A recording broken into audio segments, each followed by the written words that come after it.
নতুন রেসিপি নিয়ে চলে এসেছি। রেসিপিটা হলো কাঁচকলা বাটা। তা চলো কাঁচকলা বাটাটা তোমাদেরকে দেখাই। তোমরা সবাই কেমন আছো? আশা করি সবাই ভালো আছো। তা কাঁচকলা বাটাটা করতে কীরকম করে বাটি সেটা দেখার জন্য তোমাদেরকে পুরো ভিডিওটা দেখতে হবে, স্কিপ না করে। তাহলে চলো আগে কলাটা কেটে নিই।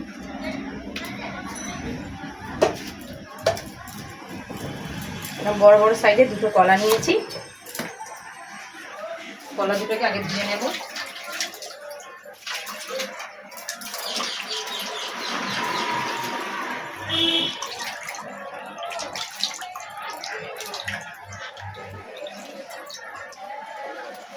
কলাগুলোকে দেখো ভালো করে ধুয়ে আমি জলটাও পাল্টে নিয়ে চলে এসেছি, কারণ এই জলটা আমার লাগবে। তাহলে চলো কলাটাকে আগে কেটে নিই। কলাটা দেখো একদম পুরো কচি কলা একদম।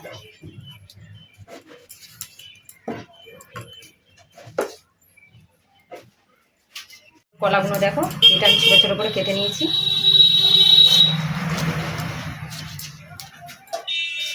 ছোটো করে কেটে নিলাম কেন? যাতে আমি মিক্সিতে দেবো না, শিলে ফেলে বাটবো। তাই কলাগুলোকে ভালো করে সিদ্ধ করে আমাকে বাটবো, তাই ছোটো ছোটো করে কেটে নিলে সুবিধা হবে। তোমরা মনে করলে একটু বড় করে নিতে পারো। আর কলার বেশিরভাগ সময় আমরা কলার খোসা বাটা খেয়েছি, কিন্তু কলা সমেত খোসা বাটা করে দেখাবো, এটাও খেতে খুব সুন্দর লাগে। কলার মধ্যে কেন জলের মধ্যে চুবিয়ে রাখছি? কলার যে একটা কষ বেরোয়, সেই কলার কষটা বেরিয়ে যাবে এবং সিদ্ধ করে নিলে কলার মধ্যে কষটা থাকবে।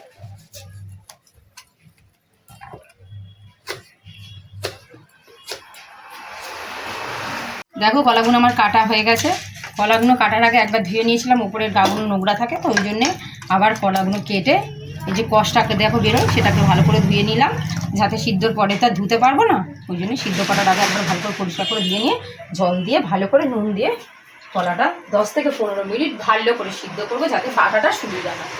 পরিষ্কার করে একদম ধোয়া আছে। এবার জলের মধ্যে দিয়ে দেবো একটু নুন সিদ্ধ করার সময় দিয়ে নুন দিয়ে বসিয়ে ভালো করে সিদ্ধ করে নেবো 10-15 মিনিট।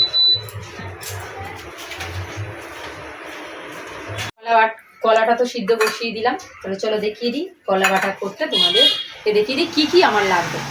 চলো, লাগছে রসুন, লাগছে কাঁচা লঙ্কা আর কালো জিরে। কালো জিরেটাই বেশি মাস্ট, কালো জিরেটা যতটা বেশি নেবে তত ভালো, আর রসুনটাও মাস্ট। তাহলে চলো রসুনগুলো ছাড়িয়ে নিই। এই বাটাটাতে বেশি কিছু লাগছে না, শুধু রসুন, কালো জিরে আর কাঁচা লঙ্কা, আর কিচ্ছু লাগছে না।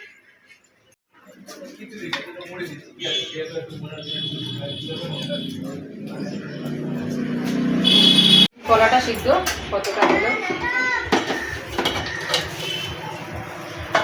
এই দেখো, কলাটা না সিদ্ধ হয়ে গেছে।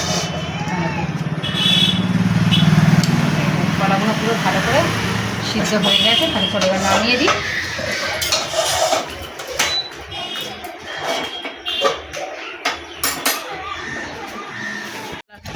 কলা সিদ্ধটা এবারে ঝুড়ির মধ্যে দিয়ে দিয়ে ঝাড়িয়ে নিয়ে যাবো।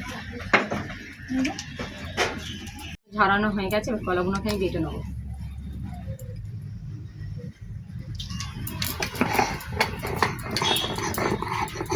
পুরো ভালো করে নরম হয়েছে, দেখি কী করতে হচ্ছে না ছিল তো।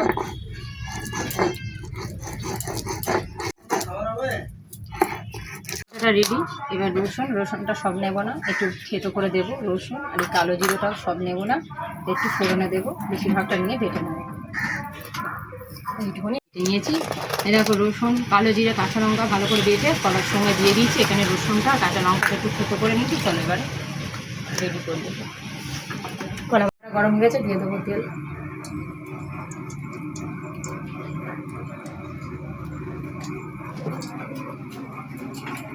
কালো জিরে ফোড়ন, রসুন, কাঁচা লঙ্কা থেতো করে রাখা দিয়ে দিলাম। আর কাঁচা লঙ্কা ভাজা হয়ে গেছে, দিয়ে দেবো নুন,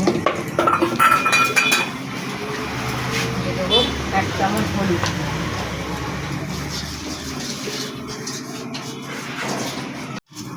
তেল আর হলুদ আর নুনটা ভাজা ভাজা গেছে। এবারে কলা, কালো জিরে, কাঁচা লঙ্কা, রসুন বাটা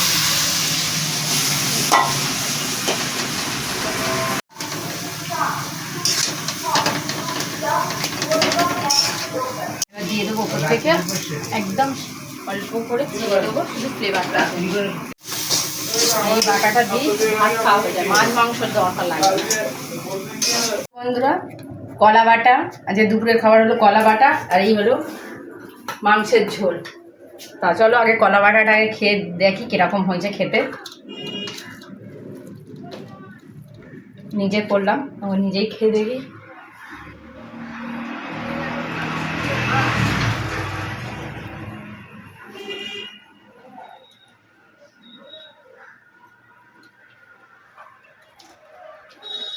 সত্যি খুব সুন্দর হয়েছে, নিজে রান্না করে নিজেই দেখি, সত্যি খুব সুন্দর হয়েছে।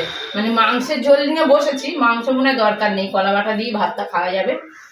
আর দেখলে কম সময়ের মধ্যে বেশি মশলাপাতিও লাগলো না, শুধু কালো জিরে, রসুন আর কাঁচা লঙ্কা দিয়ে কলা বাটাটা।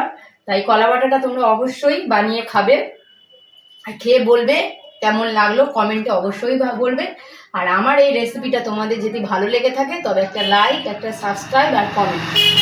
তোমাদের কমেন্ট মানে কিন্তু আমার প্রেরণা, আর এরমভাবেই তোমরা আমার পাশে থেকো, আমিও নতুন নতুন রেসিপি তোমাদেরকে দেখাবো। তাহলে চলো আজকের মতন এই পর্যন্ত, আবার দেখা হবে পরের ভিডিও।